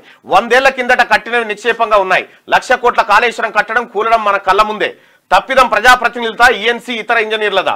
ఎలాంటి తప్పు చేయకూడదో చెప్పే ప్రత్యక్ష సాక్షి కాళేశ్వరం. 1.9 లక్షల కోట్లు ఖర్చు చేసిన ఒక్క ప్రాజెక్టు పూర్తి కాలేదు. ఈ రాష్ట్రం మనది, అంతా కలిసికట్టుగా నిర్మించుకుందాం. కొత్త ఇంజనీర్లకు ముఖ్యమంత్రి రేవంత్ రెడ్డి పిలుపు. పైరవీలు చేస్తే అడవిలో పోస్టింగ్ ఇస్తామని హెచ్చరిక. 687 మంది ఏఈలకు నియామక పత్రాలు అందజేత. కొత్త ఇంజనీర్లకు క్షేత్రస్థాయిలో పోస్టింగ్ అని చెప్పి మంత్రి ఉత్తమ్ కుమార్ రెడ్డి. నీటిపారుదల శాఖలో చేరిన ఏఈకి నియామక పత్రం అందజేస్తున్న ముఖ్యమంత్రి రేవంత్ రెడ్డి. చిత్రంలో మంత్రులు పొన్నం, ఉత్తమ్ కుమార్ రెడ్డి. 30 రోజుల్లో హెల్త్ కార్డులు. ఒక్క క్లిక్ తో హెల్త్ ప్రొఫైల్ అంట. రాష్ట్రంలోని 4 కోట్ల మంది వివరాలు డిజిటలీకరణ అని చెప్పేసి రేవంత్ రెడ్డి అంటే. గూడెంతోటి రిజర్వాయర్ సామర్థ్యం 1.5 నుంచి 15 టీఎంసీల పెంపునకు సీఎం ఓకే చేసిందట. 15 టీఎంసీలకు పెంపు అంటే వచ్చాడు పైసలు. ఈ ఏడాది 10 లక్షల ఇల్లు. ఇందిరమ్మ ఇళ్ల సంఖ్య రెట్టింపు. తొలుత లక్ష్యం 4.5 లక్షలే. అర్హుల ఎంపికకు అత్యాధునిక సాఫ్ట్వేర్, శాటిలైట్ జియో ట్యాగింగ్. ఇళ్ల కమిటీకి అధ్యక్షుడిగా జిల్లా ఇన్ఛార్జి మంత్రి, చైర్మన్ గా కలెక్టర్. నవంబర్ 1 నుంచి కొత్త రిజిస్ట్రేషన్ ఛార్జీలు. అక్టోబర్ నుంచి కొత్త ఆర్ఓఆర్ చట్టం. పరీక్ష ద్వారా గ్రామ రెవెన్యూ ఉద్యోగుల ఎంపిక. మంత్రి పొంగులేటి శ్రీనివాసరెడ్డి. ఈ ఏడాది 10 లక్షల ఇందిరమ్మ ఇల్లు ఇవ్వాలనేది టార్గెట్ గా పెట్టుకున్నారట. మూసీ సర్వే ఉద్రిక్తం. అడ్డుకున్న నివాసితులు. ఇక అధికారుల నుంచి పత్రాలు లాక్కొని చించివేత. ఇక మార్కింగ్ రంగును విసిరేసిన ఓ యువకుడంట. తమకు విషమిచ్చి ముందుకు వెళ్లాలంటూ నిరసన. భారీ బందోబస్తు మధ్య నదీ గర్భంలో మార్కింగ్ అంట. డబుల్ ఇళ్లకు వెళ్లిన 10 నిర్వాసిత కుటుంబాలు వెళ్ళినాయట. మూసీ సర్వే ఉద్రిక్తంగా మారిందని చెప్పి సర్వేకి వ్యతిరేకంగా స్థానికుల ఆందోళన అడ్డుకుంటున్న పోలీసులు. ఇక పేదల ఇళ్లను కూల్చే హక్కు ప్రభుత్వానికి లేదు. హఠాత్తుగా అక్రమ నిర్మాణం అంటే వాళ్ళు ఎక్కడికి వెళ్ళాలి? కోట్ల రూపాయలు ఖర్చు చేసి మౌలిక వసతులు ఎలా కల్పించారు? సీఎంకు కిషన్ రెడ్డి లేఖ రాసిందట. మరి కరెక్టే కదా అది కూడా. ఎందుకంటే అక్కడ రోడ్లు వేసిరు, అక్కడ నల్లాలు ఇచ్చిరు, అక్కడ పర్మిషన్లు ఇచ్చిరు, కరెంట్ ఇచ్చిన. గతంలో చేసిన వాళ్ళు అంతా తప్పే. ఈ కేసీఆర్ పరిపాలనలో వాస్తవానికి కేసీఆర్ పరిపాలనలో 10 ఏళ్లలో ఏం జరిగిందంటే ఎంఆర్ఓలను దొంగలను చేసిండు కేసీఆర్, ఇంజనీర్లను దోపిడీదారులను చేసిండు, మొత్తం అధికారులందరూ దేనికి పనికిరాని వాళ్ళుగా చేసి కేసీఆర్ ఒక్కడే బాపయిండు. విఆర్ఓలు అవినీతి పరులు అని చెప్పి ఆ నమూనాలో చేసుకొచ్చిండు అన్నట్టు సారు. ఇక ఒకసారి శనార్థి తెలంగాణ చూద్దాం. లంక ఆటగాళ్ల విజృంభణ. 2వ టెస్టులో మొదటి రోజు శ్రీలంక 300 రన్లు చేసింది. 3 వికెట్లు కోల్పోయి సెంచరీతో చెలరేగిన దినేష్ చండీమాల్ ఇక ఒత్తిడిలో పడ్డ న్యూజిలాండ్ టీం అంట. సత్యం సుందరం సినిమాకు క్లీన్ యూ సర్టిఫికేట్ జారీ చేసిరట. ఇక బీసీ టైమ్స్. అన్ని పార్టీల బీసీ రాగం. ఉధృతమవుతున్న బీసీ ఉద్యమం, ఏకమవుతున్న బీసీ సంఘాలు. కులగణనకు కాంగ్రెస్ అడుగులు. త్వరలో విధి విధానాల రూపకల్పన. తప్పని పరిస్థితిలో కాక బీసీ స్టాండ్. తమిళనాడుకు బీఆర్ఎస్ బృందం. బీసీ రిజర్వేషన్ అమలుపై అధ్యయనం. బీసీ ఉద్యమ నేతకు బీజేపీ గాలం. బీసీ రాజకీయంతో రాజకీయ పార్టీలు బిజీ ఉన్నాయి. ఇప్పుడు వెనకటి రోజులు కాదు, రోజులు మారాయి. బీసీలో చైతన్యం వెల్లువిరుస్తున్నది. రాజ్యాధికారం కోసం బీసీ సంఘాలు ఐక్యమైతుండగా అన్ని పార్టీలు బీసీ రాగం అందుకుంటున్నాయి. అసెంబ్లీ ఎన్నికల్లో హామీ ఇచ్చినట్టు అన్నట్టుగా కులగణనకు కాంగ్రెస్ ప్రభుత్వం అడుగులు వేస్తూ త్వరలోనే విధి విధానాలు ప్రకటించబోతున్నది. ఈ నేపథ్యంలో తప్పనిసరి పరిస్థితుల్లో దొర కేసీఆర్ బీసీ స్టాండ్ తీసుకుంటున్నాడు. బీసీ రిజర్వేషన్ల అధ్యయనానికి ఆ పార్టీ బృందాన్ని తమిళనాడుకు పంపి బీసీలకు చేరువయ్యేందుకు ప్రయత్నాలు షురువు చేసిండు. దేశవ్యాప్తంగా బీసీ కులగణనపై ఎలాంటి స్టాండ్ తీసుకోలేకపోతున్న బీజేపీ రాష్ట్రంలోని బీసీ ఉద్యమ నేతకు గాలం వేస్తున్నది. ఆయన ద్వారా రాష్ట్రంలో బీసీ రాజకీయం తేవాలని వ్యూహరచనలో ఉన్నట్టు తెలుస్తుంది. స్వతంత్ర భారతదేశంలో అగ్రవర్ణాల వారు డబ్బు పరపత్తో ఎస్సీ ఎస్టీలు రిజర్వేషన్ల ద్వారా చట్టసభలోకి పోతుంటే బీసీలు మాత్రం రాజకీయ బానిసలుగా మిగిలిపోయారు. కొందరు బీసీ వ్యక్తులు తమకు జరుగుతున్న అన్యాయాన్ని గొంతెత్తి ప్రశ్నిస్తూ రాజ్యాధికారాన్ని డిమాండ్ చేస్తున్నారు. అయితే ఇన్నాళ్లు ఉద్యమాలు చేసిన బీసీ జనాలు ఆశించినంత చైతన్యం కాలేదు. దేశంలో పరిస్థితులు ఎలా ఉన్నా తెలంగాణలో భిన్నమైన పరిస్థితులు ఉన్నాయి. కులగణన కోసం రాష్ట్రంలోని బీసీ సంఘాలు డిమాండ్ చేస్తున్నాయి. ఇదే సమయంలో అన్ని పార్టీలు కూడా ఆ రాగం ఎత్తుకుంటా ఉన్నాయి. ఇంకా షాకింగ్ విషయం ఏంటంటే, నాకు తెలిసినటువంటి సమాచారం ఏంటంటే, అత్యంత షాకింగ్ విషయం, ఇప్పుడు కులగణన ద్వారా బీసీలకు కాంగ్రెస్ పార్టీ దగ్గర అయితా ఉంది. రాహుల్ గాంధీ గారిని బీసీలు ఓన్ చేసుకుంటున్నటువంటి సమయంలో ఇటు ఆర్ఎస్ఎస్ కూడా ఓ మాట అన్నది కులగణన చేయాలని చెప్పి. అయితే ఒకవేళ బీసీలు దూరం అయితే భారతీయ జనతా పార్టీ దుకాణం కంప్లీట్ గా క్లోజ్ అవుతుంది. కంప్లీట్ గా క్లోజ్ అయ్యే పరిస్థితి ఉంది. కాబట్టి ఇప్పుడు భారతీయ జనతా పార్టీ మదిలో అంటే నరేంద్ర మోడీ, అమిత్ షా ఇతరులు చర్చించుకున్న దాని ప్రకారం త్వరలోనే పార్లమెంట్ లో బీసీ రిజర్వేషన్ బిల్లు పెట్టబోతారట. త్వరలోనే పార్లమెంట్ లో బీసీలకు చట్టసభల్లో రిజర్వేషన్ బిల్లు పెట్టబోతా ఉన్నారట. మంచి పరిణామం. ఒకవేళ అదే జరిగితే మళ్ళా బీజేపీ లైమ్ లైట్లకు వచ్చినట్టే. ఇప్పటికైతే బీజేపీ ఇంత దినదిన గండం నూరే లాయిస్ అన్నట్టుకుంది. ఒకవేళ అధికారం పోతుందని తెలిస్తే ఈ సాహసం వైపే పోవాలనేది బీజేపీ ఆలోచన ఉన్నట్టుగా తెలుస్తా ఉంది. అయితే ఇక్కడ క్లియర్ గా మనం అర్థం చేసుకోవాల్సింది, వీళ్ళు ఇటువైపు ఆర్ కృష్ణయ్య గారిని బీజేపీ రాజీనామా చేయించింది. ఆ బిల్లు పెట్టడం కోసమే ఆయనని ఓన్ చేసుకోబోతా ఉంది. తద్వారా బీసీలకు దగ్గర కావాలనేటువంటి ఆలోచనతో ఉన్నట్టుగా చర్చించుకుంటున్నారు. కానీ నాకున్నటువంటి సమాచారం, నాకు అక్కడిక్కడ మిత్రుల నుంచి వచ్చినటువంటి సమాచారం ఏంటంటే, బీజేపీ బీసీ బిల్లు పెట్టబోతా ఉంది పార్లమెంట్ లో అని చెప్పి తెలుస్తా ఉంది. మరి అది ఎంతవరకు ముందుకు పోతుంది, ఏం కథ అనేది చూడాల్సినటువంటి అంశం. మొత్తానికైతే దేశవ్యాప్తంగా ఓబీసీ వార్ జరుగుతా ఉంది. ముఖ్యంగా తెలంగాణలో బీసీలంతా ఏకమైపోయారు. ఇక అబ్కీ బార్ బీసీ సర్కార్ 2028లో బీసీ సీఎం కావడం ఖాయం. బీసీ మహిళలు చట్టసభల్లోకి రావాలి. నేను ఎమ్మెల్సీ రాజీనామా చేయను. ఇక ఒక రెడ్డి ఆయన ఏం పెట్టి నా కామెంట్, నువ్వు రాజీనామా చేయి మళ్ళీ అని పెట్టి, నేనెందుకు చేస్తారా, నీ గురించి చేస్తారా, మా బీసీలు చెప్పినప్పుడు చూస్తాది. అది అవసరం, అదే బీసీలకు అవసరం అవుతుంది అనుకుంటే. చట్టసభల్లో హక్కుల కోసం మాట్లాడతా. కాంగ్రెస్ పార్టీ బీసీలది కాబోతున్నది. ఆ పార్టీకి మేమే పెద్దన్నలం కాబోతున్నాం. పట్టభద్రుల ఎమ్మెల్సీ తీర్మానం వలన ఉద్యమంలో బీసీలందరూ భాగస్వాములు కావాలి. ఆర్ కృష్ణయ్య పిలుపు. నిన్న చాలా మంది నాయకులు వచ్చారు. ఎవరు, మన ఎల్ రమణ, ఆ తర్వాత ఈటల రాజేంద్రన్న, ఆ తర్వాత ఆర్ కృష్ణయ్య, నేను, చాలా మంది నాయకులు నిన్న పద్మశాలి భవన్ కు అన్ని కులాలు వెళ్ళి ఐక్యత నాటినాయి. పెత్తందారులపై పిడికిలెత్తిన వీరనారి చాకలి ఐలమ్మకు సీఎం రేవంత్ రెడ్డి ఘననివ్వాలి. తెలంగాణ తెగువకు చిరునామా అని చెప్పేసి బండి సంజయ్ అంటున్నాడు. 30 రోజుల్లో డిజిటల్ హెల్త్ కార్డులు, 4 కోట్ల ప్రజల హెల్త్ ప్రొఫైల్ రెడీ చేస్తాం. పేదలకు అతి తక్కువ ఖర్చుతో వైద్యం అందేలా చూస్తాం. రెనోవా క్యాన్సర్ సెంటర్ ప్రారంభోత్సవంలో ముఖ్యమంత్రి రేవంత్ రెడ్డి. రాష్ట్రంలో 4 కోట్ల మంది ప్రజల, ముఖ్యమంత్రి గారు నేను ఒకటి మీకు చెప్పదలుచుకున్నా. ఇదే కదా వెలుగు.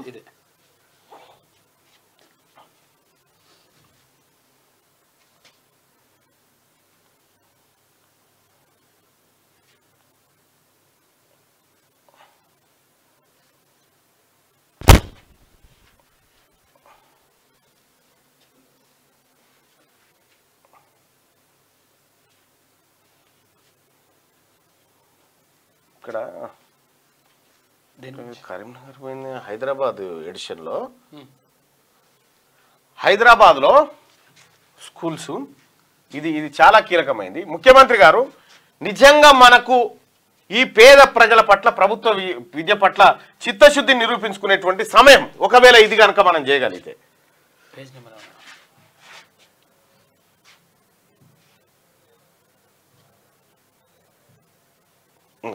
సిటీలో ఇంకా హాఫ్ డే స్కూల్స్ నడుస్తా ఉన్నాయి. ఎందుకు? బిల్డింగ్ లేక, క్లాస్ రూమ్ల కొరతతో షిఫ్ట్ స్కూళ్ళ కొనసాగింపు.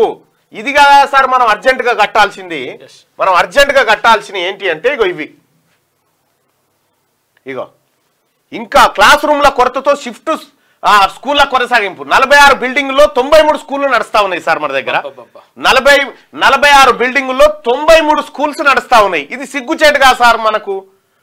నిజంగా పేదవాడికి ఇక్కడ విద్య పైన వైద్యం పైన దృష్టి పెడితే ఇక్కడ హాఫ్ డే స్కూల్స్ నడుచుకునే పరిస్థితికి ఎందుకు వచ్చింది సార్? ఇక్కడ మనం కట్టాలిగా సార్, ఇప్పుడు ప్రాజెక్టుల రాపితే ఇవైతే కట్టాలిగా సార్ ఇప్పుడు అర్జెంటుగా. ఇప్పుడు గదులు సరిపోక ఇంగ్లీష్ తెలుగు మీడియం ఒక దగ్గర పెట్టి చెప్తున్నారు. ఇంగ్లీషు తెలుగు మీడియం పిల్లల్ని క్లబ్ చేసి పాఠాలు చెప్పే పరిస్థితికి వచ్చింది. ఇది విద్యా వ్యవస్థను సర్వనాశనం చేస్తున్నటువంటి కార్యక్రమం కదా.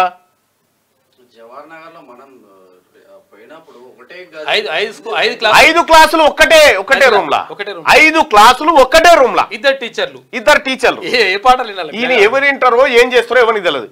ప్రభుత్వము తన చిత్తశుద్ధిని నిరూపించుకోవాలి. ఇక్కడ 46 బిల్డింగ్లలో 93 స్కూళ్లు నడుస్తా ఉన్నాయి. ఇడ గవర్నమెంట్ స్కూళ్ళు. పిల్లలు ఎక్కువైపోయి మనమే వస్తలేం, పిల్లలు విద్య నాశనం అవుతా ఉంది. సర్కారు విద్యను మనమే లొలి పెడతాం, ఇంటింటికి తిరిగి పోరగాళ్ళని దేవాలని మనమే చెప్తాం. పోరగాళ్ళు ఎక్కువ ఉండి క్లాస్ రూములు లేక సస్తున్నారు. ఇడ ఇప్పుడు తమరేదో 1.5 టీఎంసీలని 15 టీఎంసీలకు పెంచారు కదా. ఈ రూములు పెంచురు సార్, ఈ రూములు పెంచురు, ఈ బిల్డింగ్లు కట్టురు, ఈ టీచర్లను పెంచురు, ఇవి కట్టురు. ముందుగాల సదుపాయాలు కల్పించారు వాళ్ళకి. ఈ పని మొదలు పెట్టుకుంటే ఎస్ నిజంగా ఇల్లు ఈ ప్రభుత్వానికి చిత్తశుద్ధి ఉంది. నిజంగా ఈ పేద పిల్లలు చదువుకునేటువంటి స్కూళ్ళ పైన చిత్తశుద్ధి ఉంటే మనకు ఒక మంచి పేరు కూడా వస్తుంది. ఇగో ఇది డిజిటల్ కార్డులు. గ్రామ సభలకు సంపూర్ణ అధికారాలు కట్టబెట్టాలి. ఇక పెసా వర్సెస్ ఫారెస్ట్ అన్నట్లుగా పరిస్థితి మారదు. కఠినమైన అటవీ నిబంధనలతో కనీస వసతులు. ఫస్ట్ ఒక మాట ప్రజలకి, ఒక చిన్న పోల్.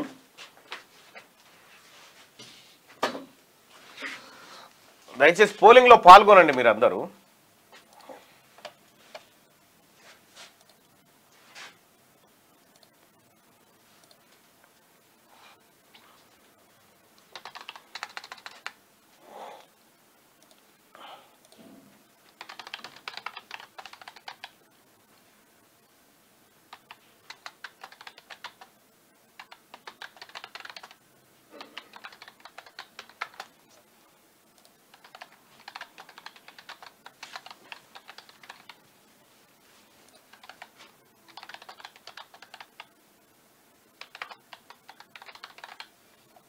రైట్. తెలంగాణ రాష్ట్రంలో బీసీ వాదం గతం కంటే బలపడిందని మీరు భావిస్తున్నారా? ప్రస్తుతం తెలంగాణ రాష్ట్రంలో బీసీ వాదం గతం కంటే బలపడిందని మీరు భావిస్తున్నారా? ఎస్, బీసీ వాదం బలపడింది అనుకుంటే పైన, బీసీ వాదం బలహీన పడింది అనుకుంటే కింద మీ ఒపీనియన్ పోల్ చేయండి. ఒక్క తెలంగాణ ఉద్యమం అన్ని ఉద్యమాలను ఖతం చేసింది అప్పట్లో. మళ్ళీ అది కోలుకోవడానికి ఇంత సమయం పట్టింది.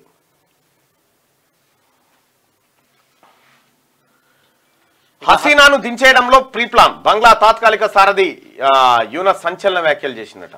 అచ్చా, షేక్ హసీనాను దించడానికి ఇక డీజేలు బంద్, టపాసులు, డీజే శబ్దాలను కట్టడి చేయాలి. పార్టీలు, వివిధ వర్గాలు, మత పెద్దలతో సివి ఆనంద్ రౌండ్ టేబుల్ సమావేశం. గణేష్ నిమజ్జనం, మిలాదున్నబిలో డీజే డ్యాన్సులు విపరీతంగా పెరిగాయి. టపాసులు, డీజే శబ్దాలతో హార్ట్ అటాక్స్ వస్తా ఉన్నాయని చెప్పి ఆందోళన వ్యక్తం చేస్తా ఉన్నారట.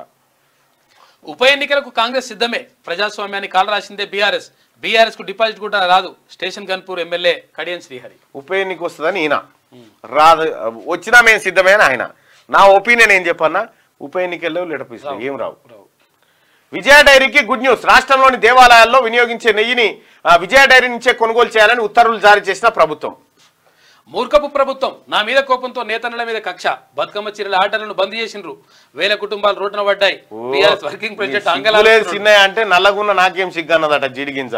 ఇగో మూర్ఖ ప్రభుత్వం, ఈయన మీద కోపంతో నేతన్నల మీద కక్ష కట్టిరా. నువ్వు నేతన్నలకు ఏమైనా పాలేనివా? అంగలారుస్తున్నాడు. నువ్వు పాలేనివా నేతన్నలకు? అలా గెట్టు పక్క పడి నీకు గెట్టుందా? ఒక్కలోగలకు ఒక చీర కాదు 2 చీరలు ఇవ్వాలని చెప్పి ఇవాళ స్కూల్ యూనిఫామ్ల దగ్గర నుంచి నేతన్నలకు ఇచ్చింది గవర్నమెంట్. అంటే తినేటందుకు దొరకలేదేమో, అప్పుడేం మేసిండు, ఇప్పుడు మేసేందుకు లేదుగా. అర్బన్ నక్సల్స్ కు కాంగ్రెస్ ప్రతినిధి అట. దేశంలో విచ్ఛిన్నకర శక్తులను ప్రోత్సహిస్తుంది. ఆర్టికల్ 370 పునరుద్ధరణ కోరే వారితో జత కట్టింది. జాతీయవాదాన్ని మర్చిపోయింది బీజేపీ చీఫ్ కేంద్ర మంత్రి జేపీ నడ్డా అంటాడు. ఆయన బాధ, ఆయన ఎన్నికల బాధ. ఇది నిజమైన ప్రజా ప్రభుత్వమే. 2800 అక్రమ కట్టడాలను ప్రభుత్వం కూల్చడం ధర్మమే. మాజీ సీఎం కేసీఆర్ అంటారు. మాట్లాడాడు. కూల్చడమే ధర్మం. మీరు అవునా కాదంటారా చెప్పండి విలేకరులు అంటుండగా. రైట్గా దిశా పత్రికలో ఉన్నటువంటి వార్తలు. కార్మికులకు కనీస వేతనాలు పెంపు ఇక నోటిఫికేషన్ విడుదల చేసిన కేంద్ర ప్రభుత్వం భవన నిర్మాణ కార్మికులు, వ్యవసాయ కూలీలకు, ఇక సెక్యూరిటీ గార్డులు, హౌస్ కీపింగ్ స్టాఫ్ కూడా సైతం కూడా అయితే వచ్చే నెల 1 నుంచి అమల్లోకి వస్తుందంట. రైట్గా ఎక్కువ స్కిల్ కలిగిన కార్మికులకు 26,910 రూపాయలు, స్కిల్ లేబర్కు 24,804, సెమీ స్కిల్ లేబర్కు 22,568 రూపాయలు చెల్లించాలని చెప్పి కార్మికుల కనీస వేతనాలను ఫిక్స్ చేసింది కేంద్ర ప్రభుత్వం. ఇక ఎలక్షన్స్ అమెరికాలో మన ఎన్నికలతో పోలిస్తే డిఫరెంట్ ఎన్నికలు అవి.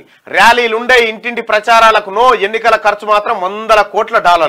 ఇవాళ ఉదయం 11 గంటలకు అమెరికా ఎలక్షన్స్ విధానం ఎట్లా ఉంటుందని దానిపైన ఒక స్పెషల్ ఎడిషన్ మన దగ్గర 5 ఏళ్లకోసారి ఉంటే 4 ఏళ్లకోసారి ఉంటాయి. 4 ఏళ్లకోసారి ఉంటాయి. తర్వాత అధ్యక్ష తరహా ఎన్నికలు, అధ్యక్ష తరహా డైరెక్ట్ ప్రధానమంత్రి అంటే అధ్యక్షుడు డైరెక్ట్ ఓట్లు వేసేస్తారు ఓటర్లే. పసిడి 78 బంగారం తులమట 78,000 అయిందట. చరిత్రలో తొలిసారిగా భారీగా పెరిగిన ధరలు.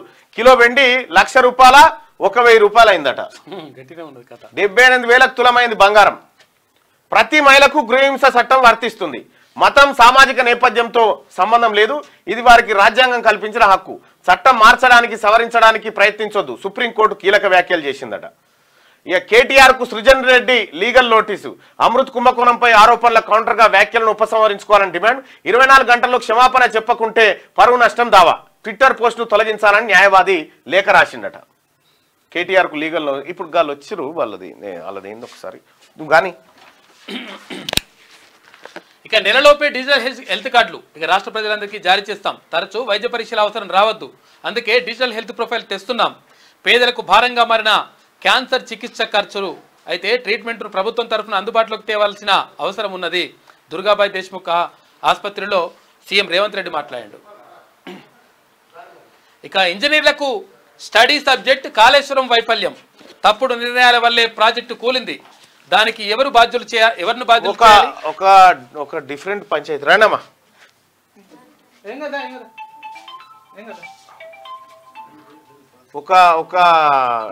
వాళ్ళని ఏం చూపించాను కానీ ఒక డిఫరెంట్ పంచాయతీ. అరే జర బంద్ చేయరా, నాకు తెలిసిన పిల్లగాడే. విషయం ఏంటంటే ఈ తెలిసిన పిల్లగాడే ఒక పెద్ద ప్రాబ్లం ఏంటంటే ఈ పిల్లాడు పెళ్లి చేసుకుని ఎన్ని రోజులు అయింది రచన? ఏప్రిల్ 22 తారీఖు నాడు మ్యారేజ్ అయింది. ఏప్రిల్ 22 తారీఖు నాడు మ్యారేజ్ అయింది. మ్యారేజ్ అయిన తర్వాత సరే ఇక వాళ్ళ ప్రాబ్లం ఏందో ఇలా కుటుంబ ప్రాబ్లం ఏందో మనకు తెలియదు. కాకపోతే ఆ అమ్మాయి ఈ పెళ్లి చేసుకున్నటువంటి అమ్మాయి అట్టెందుకు తెలియదు. పెళ్లి చేసుకున్నటువంటి అమ్మాయి ఏం చేసిందంటే నేను నీతోని ఉండలేను కానీ నీకు భార్యగా మాత్రం ఉంటా అని చెప్పి ఆ అమ్మాయి చెప్పిందట. ఒరే అట్లెట్లయితుంది అమ్మ, పెళ్లి చేసుకున్నాం కదా అని చెప్పి ఈ అబ్బాయి అంటే లేదు నువ్వు ఇంకెవరన్నా చేసుకో అంటే పాపం ఆ అమ్మాయి వాళ్ళ చెల్లెనే మళ్ళీ చేసుకున్నట. చెల్లెని చేసుకుంటే ఆ అక్కకి చెల్లెకి బాధ లేదు, అక్కకు బాధ లేదు. ఆ పిల్లోల నాయన కిడ్నాప్ కేసు పెట్టిండట. కిడ్నాప్ కేసు పెట్టిండు, మిస్సింగ్ కేసు. మళ్ళీ పోతే అమ్మాయికి వేరే ఫేక్ ఆధార్ కార్డు తీసుకుపోయి ఏజ్ లేదని కేసు పెట్టిండు. అమ్మాయి 10th మెమోలో ఏజ్ ఉంది, ఆధార్లో ఏజ్ ఉంది. అవి మా దగ్గర కూడా ఉన్నాయి ఇప్పటికీ. ఖాళీ మైకి వాళ్ళకు ఖాళీ మైకే అక్కడనే ఉండరు. నువ్వే చేసుకోమని చెప్పినావు అమ్మా? నేనే చెప్పిన. నువ్వే చేసుకోమని చెప్పినావు మీ ఆయనని? నేనే చేసుకోమని చెప్పిన. మరి వీణెందుకు చేసుకున్నావు అమ్మా ముందుగాలను? నాకు అలాంటి ఇష్యూస్ ఉన్నాయని నాకు తెలియదు కదా. అమ్మాయికి ఏదో హెల్త్ ప్రాబ్లం మనకు కూడా తెలియదు. అమ్మాయి చెప్తా నీకు హెల్త్ ప్రాబ్లమ్స్ ఉన్నాయా? చెప్పట్లేదు, మనకు ఏందనేది చూపిస్తాను కూడా చెప్పినాను. తను అవసరం లేదని ఏ హాస్పిటల్కి రాను అని అంది. తర్వాత కూడా అమ్మాయికి కొంచెం వెయిట్ లేపితే పేగులు ఉరుతాయని తెలిసి కూడా నేను దానికి కూడా చూపించినాను. కానీ ఈ అసలు ప్రాబ్లంకి చూపిస్తా అంటే కూడా రాలేదు. వాళ్ళ ఇంట్లో చెప్తే ఏంటంటే నేను ఆల్రెడీ మా ఇంట్లో చెప్తే మరి మా బాపు ఇట్లా దండం పెడతారు ఇంటికి తీసుకుపోయి వద్దని అంటారు. మరి నేను ఇంట్లో చెప్తానంటే కూడా అన్నది మా డాడీ హార్ట్ పేషెంట్, మా మమ్మీ పేషెంట్ వద్దని ఏడిచింది. వద్దని ఏడిస్తే నేనేమన్నాను మరి నా పరిస్థితి ఏంది, మరి ఎవరైనా సరే మా ఇంట్లో చెప్పకుండా మా వాళ్ళు కూడా తిడతారని అంటే వద్దని ఏడిస్తే నాకు టైం కావాలని అంటే ఇప్పుడు వద్దంటే మరి నాకు ఓపిక ఎప్పటి వరకు ఉంటుందో తెలియదు. సరే నువ్వు కోరినట్టు 1 year 6 నెలలు నేను ఇస్తాను, మరి నా ఓపిక ఉంటుందా ఉండదా కూడా తెలియదు. మా వాళ్ళు కూడా ఒక్కసారి చెప్తే షాక్ అవుతారు. అది అంటే సరే టైం కావాలంటే ఇచ్చాను. ఎవరు అర్థం చేసుకోరు, నేను అర్థం చేసుకుంటాను. నువ్వు అమ్మాయి ఎడుతున్నావు కాబట్టి అర్థం చేసుకుంటున్నాను. కాబట్టి నేను ఎప్పటివరకు ఇస్తాను 1 year కావాలనుకుంటే 1 year టైం తీసుకొని నేను ఉంటాను అన్నాను. తర్వాత పండగలకు అటు తిరగాలి కాబట్టి పెళ్లి కొత్తగా అయింది కాబట్టి పండగలకు తిరుగుతున్నాం చేస్తున్నాం. ఆ అమ్మాయికి ఇక మనకి ఎలాంటి సంబంధం లేదు, పెద్దగా ఫోన్ కాల్ కూడా నేను ఇక మాట్లాడలేకపోతున్నా. అంతలోపే మేము మాట్లాడుకున్న విషయం అన్ని అలా చెల్లె విన్నది.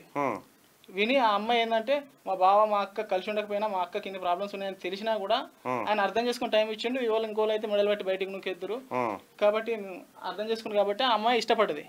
ఆ అమ్మాయి ఇష్టపడి అడిగితే సరే చేసుకుందాం, నాకు కూడా మరి బయట వాళ్ళు పిల్లలు సెకండ్ మ్యారేజ్ అంటే ఇయ్యరు ఇది అది అని మాట్లాడినాను. పక్కగా చేసుకుంటావు అంటే చేసుకుంటాను. సొంత చెల్లెనా? సొంత చెల్లెనే. అవునమ్మా, నువ్వు ఇష్టంతోనే చేసుకున్నావారా? ఇష్టంతోనే మీ ఇద్దరికి ఇష్టమే. మరి మీ నాన్న ఏమంటుండ్రా? మేము లవ్ చేసుకున్న తర్వాత కూడా వీళ్ళ నాన్నకు వీళ్ళ అమ్మకు తెలుసు. తెలిసిన తర్వాత కూడా వాళ్ళ ఇంట్లో చెప్పలేదు. మమ్మల్ని అడగలేదు, తనని అడగలేదు, ఆమెను అడగలేదు, నన్ను అడగలేదు. నువ్వు చెప్పాలి కదా. నేను చెప్తానని చూసినాను. ఇప్పుడు నిద్రపోయేటోని మామూలుగా పడుకున్నాను, లేకపోతే నిద్రపోయేటోని అమ్మాయిని కిడ్నాప్ చేయాలి, వేరే రకంగా మనల్ని కొట్టిపోయాలనుకుంటున్నాను. మనం ఏం చేస్తాం చెప్పండి. నీ మీద కేసు పెట్టిండా? నా మీద కేసు పెట్టడమే కాకుండా చిన్న కొడుకు కేసు పెడితే ఆ నాన్న వాళ్ళని పట్టుకెళ్ళి మేము బయటకు వెళ్ళినాం, మేము ఎట్లాగో ఫోన్ మాట్లాడినావు, ఎక్కడున్నావు అని బతిలాడినావు, చెప్పమని అడిగినావు కాబట్టి నీకు తెలిసే ఉంటుంది, నీకు అన్ని రకాలుగా తెలిసే ఉంటుంది, చెప్పు అని డాడీని కొట్టిరట, బాపును చెంపమించి కొట్టిరట. వాళ్ళు భయపడుతురు, ఏడుస్తురు. రేపు పొద్దుగల మీరు పట్టుకరాకపోతే వాళ్ళు రాకపోతే మీరే పట్టుకురావాలి, మీరు పట్టుకరాకపోతే మీ సంగతి చెప్తామని బెదిరించారట. ఏ జిల్లా అది? అది సిద్దిపేట జిల్లా కిందకి వస్తుంది. సిద్దిపేటనే. చిన్న కోడూరు పోలీసులా? ఓరే అమ్మాయి, ఈ డిఫరెంట్ పంచాయతీ. ఇది పంచాయతీ ఏంటి? ఇప్పుడు విషయం ఏంటంటే వీనికే ఇబ్బంది లేదు, ఆ అమ్మాయి ఇద్దరికి ఇబ్బంది లేదు. ఎందుకంటే వీళ్ళకు సంసారపరమైనటువంటి ఇబ్బందులు ఉన్నాయి. కుదరదు అనుకున్నప్పుడు మా చెల్లెని చేసుకో అని ఆమె అన్నది, ఆమె చేసుకుంది, అయిపోయింది. ఇప్పుడు చెల్లి ఇష్టపడ్డది. బ్యాగ్లో అది కాపీ ఉన్నది. ఏంటిది అది? ఒప్పంద పత్రం. అమ్మాయిని ఒప్పందం కూడా రాసిస్తా అని అమ్మాయిల అంతలో ఆమెనే టైప్ చేయించింది. తేపు ఒకసారి వద్దులే నేను మాట్లాడుతున్నా. ఇంకా అసలు విషయం భార్య ఒప్పుకున్నది. ఆ తర్వాత కూడా ఈ అమ్మాయిని కూడా నాకు టైం కావాలి, ఏదో పెళ్లి చేసుకున్నాం కానీ మా వాళ్ళు వేరే పెళ్లి చేస్తారంటే పెళ్లి చేసుకున్నాం కానీ నాకు టైం కావాలంటే ఈ అమ్మాయికి టైం ఇచ్చినాను. 6 years, నువ్వు 1 year అవుతావా ఇంట్లోనే మీ ఇంటికి నుంచి చదువుకో, మరి తాళి దాచుకుంటా అంటే నువ్వు 6 months అవుతావా అని. ఈ అమ్మాయి కూడా తాలిగట్టినావా? అవును, మేము మ్యారేజ్ చేసుకున్నాను. నా మ్యారేజ్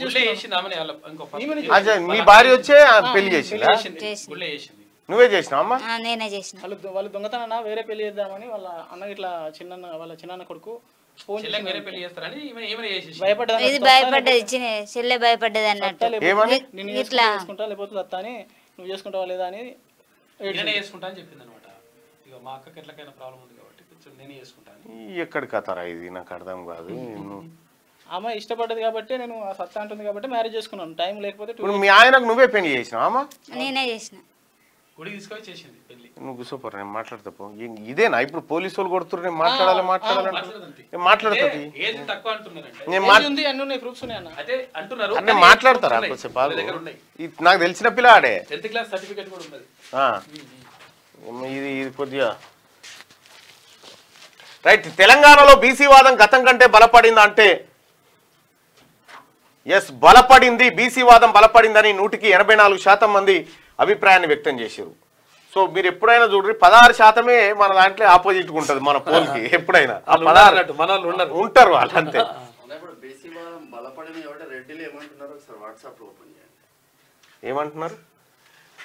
ఏమంటున్నారు పైకి ఏమంటారే? ఇదేనా? రెడ్డి లేకపోతే అంట ఏదో లేదంట. వాళ్ళ అభిప్రాయం వాళ్ళు చెప్పుకుంటున్నారు. నిర్మాణం చేయడం చూసి వచ్చిన రాజ్యాలు లేకపోయినా రాజ్యాధిపతులమే మనం. మనకున్నా లేకపోయినా లేకున్నా మన రెడ్డితనాన్ని మనం పోగొట్టుకోము. మన ఆధిపత్యం మనకి ఎప్పుడు ఉంటుందని ఇప్పుడు నేను చెప్తున్నాను. పుట్టిన బిడ్డల పేరు పక్కన రెడ్డి అనేది తొలగిస్తున్నారు. అది తప్పదు. అది మన పౌరుషం, మన గర్వం. వారి జాతి గురించి వాళ్ళు గొప్పగా చెప్పుకోవడం తప్పు కాదు కదా, తప్పేం కాదు. వాళ్ళ జాతుల గురించి వాళ్ళు గొప్పగా చెప్పుకోవచ్చు, మనకు సంబంధం లేదు. కాకపోతే ఏంటంటే అది దానివల్ల వచ్చే నష్టం లేదు. వాళ్ళు ఆయల నుంచి అట్లే వాళ్ళని చూసి స్ఫూర్తిని పొందాలి. ఇంకా కావాలంటే వాళ్ళు అది ఒక్కప్పటిది పాతది. అది ఇప్పుడైతే అనుకోరు అట్లా. ఎట్లాగో బీసీలకు ఇచ్చేయాల్సిందే అనుకుంటారు.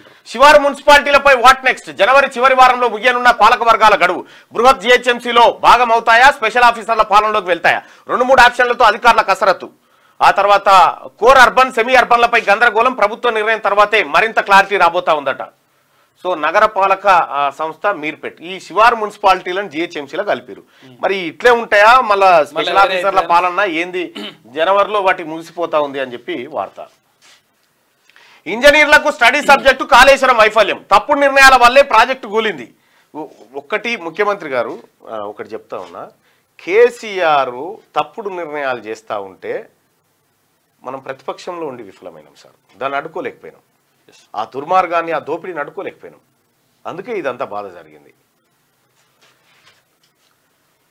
నెలలోపే డిజిటల్ హెల్త్ కార్డులు ప్రజలందరికీ జారీ చేస్తామని చెప్పి చెప్తుంది. ఖరీఫ్ వచ్చే ఖరీఫ్ నాటికి ఆయకట్టు పెరగాలి, 6 నెలల్లో వీలైనంతగా సాగునీరు అందాలి, ప్రాధాన్యత క్రమంలో ప్రాజెక్టులని పూర్తి చేయాలని చెప్పి సీఎం రివ్యూ చేసింది. ఇక తప్పుడు నిర్ణయాల వల్లే ప్రాజెక్టు కూలింది, దానికి ఎవరు బాధ్యులను చేయాలి. ఇక్కడదే ఏమైంది పెద్ద ఆయన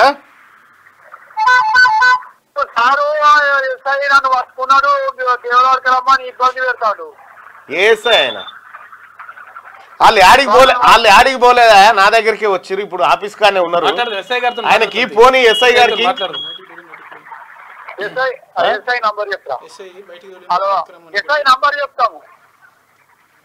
మాట్లాడుతుంది, నేను మాట్లాడుతూ ఏం కాదు, ఎస్ఐ గారికి సిఐ గారికి మాట్లాడతాం.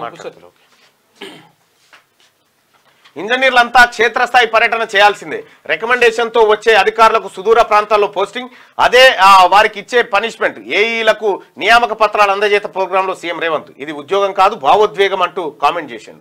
ఇక ఇంద్రమ్మ కమిటీలకు పాత మార్గదర్శకాలపై స్టడీ చేస్తా ఉన్నారు. గతంలో విడుదల చేసిన వైఎస్ఆర్ సర్కార్ విధి విధానాలపై అధికారుల అధ్యయనం, మున్సిపల్ రెవెన్యూ అధికారుల తర్జన భర్జన, కాపీ ఉంటే పంపాలని హౌసింగ్ శాఖకు రిక్వెస్ట్లు. ఇక ప్రతి జిల్లాలో స్కిల్ డెవలప్మెంట్ కాలేజీ అంట నిరుద్యోగులకు నైపుణ్య విద్య అందించేందుకు యువత భవిత కోసం ప్రత్యేక చర్యలు, మంత్రి పొంగులేటి శ్రీనివాసరెడ్డి మాట్లాడండి. 100 కోట్ల సీఎంఆర్ మాయం, సివిల్ సప్లై అధికారి మేనేజర్ పై ఆరోపణలు, భారీ కుంభకోణానికి ఆజ్యం పోసింది వీరే. విజిలెన్స్ ఎన్ఫోర్స్మెంట్ తనిఖీలతో వెలుగులోకి మిల్లర్లతో అధికారుల ములాఖాత్. నిన్న మొన్న వాట్సాప్ లో తిరుగుతా ఉంది. మిల్లర్ల అసోసియేషన్ అధ్యక్షుడు అంటే ఎవరు నాగేందర్ అట, ఆయనను పట్టుకుంటే 700 కోట్ల కుంభకోణం బయటకు వస్తుందట. మరి అది ఏందో చూడాలి, నేను కూడా మాట్లాడే ప్రయత్నం చేస్తా.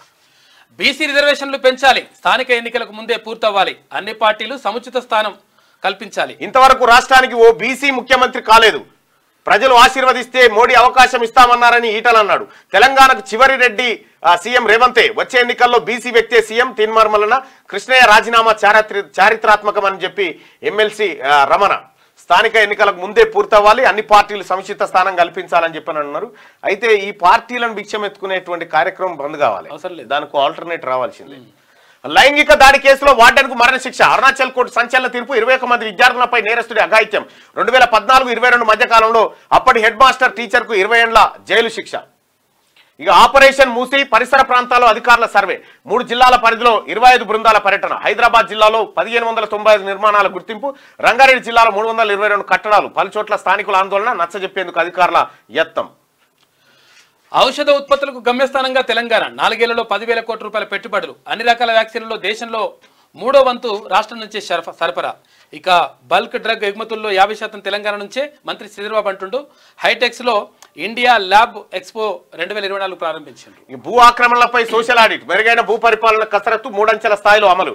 ప్రభుత్వ ఆధీనంలోనే ధరణి పోర్టల్, సొంత టెక్నికల్ టీంతోనే నిర్వహణ. ధరణి పిఓబి డేటాకు మ్యాచ్ చేయాలి, ప్రభుత్వానికి నిపుణులు సూచనలు చేస్తా ఉన్నారట. ఔషధ ఉత్పత్తులు చేస్తా ఉన్నారు. ఔషధ ఉత్పత్తుల్లో జరిగేటువంటి మొత్తం ప్రపంచం షాక్ అయ్యేటువంటి విషయాలు ఉంటాయి. వాటన్నిటి కూడా మనం త్వరలో చర్చ. చాలా డేంజర్, మంచిది కాదు ఇది. ఇది మనం గొప్ప విషయం చెప్పుకోవడానికి ఉండదు. అది ఇప్పుడు చాలా మేము కల్తీ గురించి ఇన్ని మాటలు చెప్తా ఉన్నాం. కంట్రీ డిలేట్ అనేది కల్తీ పాలు అని చెప్తా ఉన్నాం.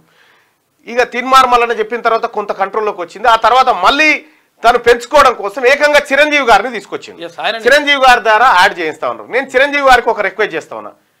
చిరంజీవి గారు, మీ మనవడు ఉండు, ఇప్పుడు రామ్ చరణ్ కొడుక కూతురా ఉంది, ఆ పాపకి పాలు దాపించి చూపి సార్, ఆ పాపకు ఈ కంట్రీ డిలేట్ పాలు దాపించి అప్పుడు మాకు చెప్పండి సార్. ఓకే, ఇగో నేను దాపిస్తున్నా చూడండి అని చెప్పి దాపించి చెప్పండి సార్.